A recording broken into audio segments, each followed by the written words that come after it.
थे जिसमें वज़ीर-ए-आज़म नरेंद्र मोदी ने खिताब किया है। वज़ीर-ए-आज़म नरेंद्र मोदी ने अपने खिताब में क्या क्या कहा ये भी हम आपको बताएंगे। तो कौमी इंसानी हुकूक कमीशन की आज 28वीं यौम तासीस है। इस मौके पर वज़ीर-ए-आज़म नरेंद्र मोदी ने कहा कि भारत ने पूरी दुनिया को अदम तशद्दुद का रास्ता दिखाया है। पूरी दुनिया महात्मा गांधी को इंसानी हुकूक की अलामत के तौर पर देखती है।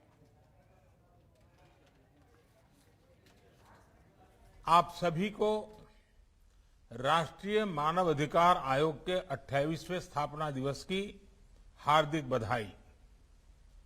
ये आयोजन आज एक ऐसे समय हो रहा है जब हमारा देश अपनी आजादी का अमृत महोत्सव मना रहा है।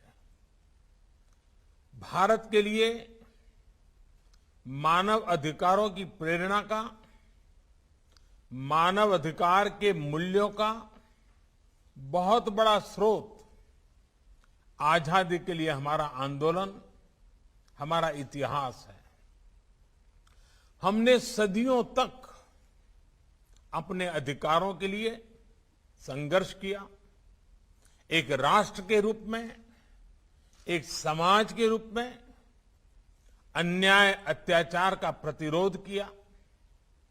एक ऐसे समय में जब पूरी दुनिया विश्व युद्ध की हिंसा में झुलस रही थी, भारत ने पूरे विश्व को अधिकार और अहिंसा का मार्ग सुझाया।